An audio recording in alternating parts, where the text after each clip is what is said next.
매니저라는 직업이 있어요. 뭐 요즘에 이제 보통 연예인 매니저가 이제 통칭이었다면 요즘에 이제 스포츠 쪽도 이제 뭐 에이전트라고는 하지만 뭐 매니저 비슷한 일을 하는 분들이 계시고, 제가 인정하는 가장 뛰어난 전문 영역의 매니저는 리스크 매니지먼트를 잘하는 사람이에요. 잘잘못 시시비비 팩트가 중요하지 않고 이미지가 되게 중요한 부분이기 때문에 큰 잘못을 했어도 이미지 손상이 적으면 별 문제 없이 갈 수 있고, 아주 사소한 실수였는데도 불구하고 이미지가 다치면 활동을 못하는 거예요. 음주운전 많은 연예인들이 연루되지만 많은 연예인들이 그냥 잘 지나가요. 음주운전을 가장 힘들었던 시절을 보낸 연예인이 있어요. 술은 마셨지만 음주운전 하지 않았다라는 그 한마디 말실수 때문에. 명언을 남겼지. 네. 그러니까 이런 부분에서 뭔가 리스크 매니저보다 잘 되는 게 중요하고, 그래서 연예인들 옆에서 무슨 리스크가 생겼을 때 잘 그거를 만져주는 연예인이 되게 중요한데, 이런 예가 적절한지 모르겠지만 강지환이라고 하는 분들이 은퇴를 했죠. 연예계로 다시 돌아오기 너무 치명적인 사건이었어요. 리스크 매니지먼트 측면에 봤을 때 굉장히 잘 됐다고 봐요.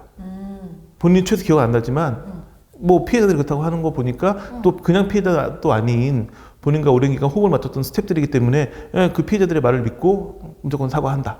최종 심을 앞두고는 이제 그 당시 CCTV가 공개되기도 하고, 변호사가 이제 그 방어권적인 측면에서 이야기를 하면서 대법원에서 뒤집히는 거 아니냐라는 얘기가 나올 정도로 뭔가 CCTV도 따져보자는 얘기를 할 수도 있었을 텐데 그런 모습을 절대 보이지 않았어요. 그러니까 이미지 손상만 놓고 봤을 때는 충분히 연예계로 돌아올 수 있을 만큼 관리가 잘 됐는데, 문제는 이제 돌아오기에는 그 팩트 자체가 너무 충격적이고 너무 큰 거기 때문에 아무래도 연예계 복귀는 쉽지 않아 보이긴 하지만, 그렇게 뭔가 아무리 큰 죄라고 해도 이미지 손상을 최소화하는 게 리스크 매니지먼트의 시작점이거든요. 학폭 사태가 요즘 많이 터지고 있는데, 학폭 지금 봤을 때는 학폭 연루되면 연예계 다시 컴백이 거의 쉽지 않아 보이는 게 사실이에요. 그렇지만 음주운전 이런 논란도 초반엔 그랬었기 때문에 향후 이 논란이 있고 좀 지난 다음에는 잘 이미지 관리가 되면 돌아올 수도 있지 않을까 싶은 생각이 들기도 해요. 병역 문제도 사실은 컴백이 다 가능해졌고, 맞아. 해외 도박하다가도 뭐 다 가능했으니까. 문제가 뭐냐면 대국민 거짓말이라고 하는 그거는 내가 봤을 때는 절대적으로 안 되는 영역인 것 같아요.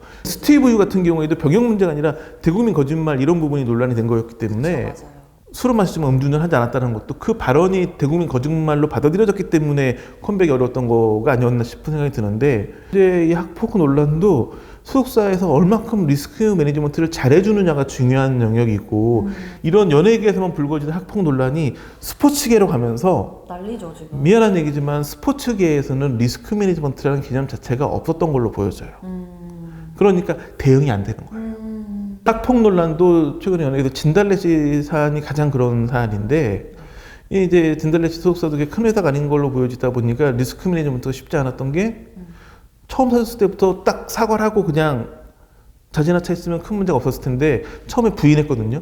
소속사에서 굉장히 좀, 그리고 거친 표현으로 학폭 논란을 부인하다가 결국은 이제 당사자가 인정하면서 굉장히 어려움에 빠져버렸는데, 지금 스포츠계가 딱 그런 것 같아요. 지금 사태가 연예계는 물론이고 스포츠계에서 얼마큼 더 확대될지는 알 수가 없고, 또한 연예계는 개별의 문제라면 스포츠계 같은 경우에는 이게 그 운동부 출신들이 대부분이기 때문에 운동부 내에서의 어떤 폭행, 폭력, 학폭 이게 굉장히 심했기 때문에 너무나 많은데, 이게 지금 정도 리스크 매니지먼트로는 스포츠계가 이걸 과연 막아낼 수 있을 것이냐, 유력 프로 선수 중에 과연 몇 프로가 좀 사라질 것이냐에 대한 우려의 목소리 나올 정도로 이제 커지고 있는데, 그 연예계에서 나름 리스크 매니지먼트로 유명한 분들한테 좀 물어봤어요. 그랬더니 그분들도 이야기하는 게, 지금 스포츠계보다는 연예계가 대응을 잘하는 것 같지만 연예계도 이 부분은 정말 경험해보지 못하는 세상이어가지고 어떻게 해야 될지 모르겠다는 거예요.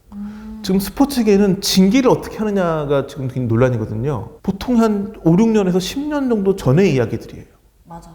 진위 파악이 안 되고 그 당시 잘못이 확인됐다고 해도 10년 전에 있었던 일을 가지고 지금 프로 선수인 이들을 징계하는 게 맞는지에 대한 징계에 대한 어려움이 많은데, 연예계도 마찬가지인 게 어떤 학폭에 대한 폭로가 터져 나오면 첫째, 사실 확인이 안 돼요. 그 리스크 매니지먼트를 잘하는 분들의 가장 큰 공통점이 뭐냐면 연예인을 믿지 않아요. 100% 안 믿어요. 아니라고 해도 그래 그럼 뭐 아닌가 보네, 내가 좀 알아볼게 한 다음에 본인이 확인을 해요.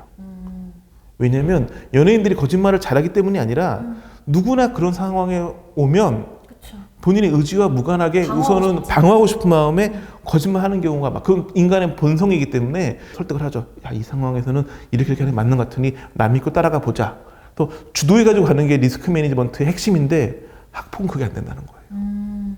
아무리 일 잘하는 리스크 매니지먼트 전문 매니저도 그 10년 전 얘기를 확인하는 게 너무 힘들어요.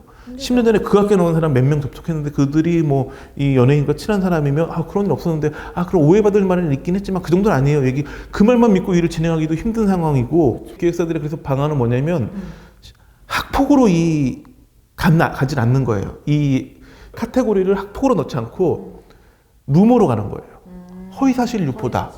법적 대응하겠다. 뭐 고소고발했는데 만약에 사실로 드러나 버리면 이거는 극복 안 되거든요.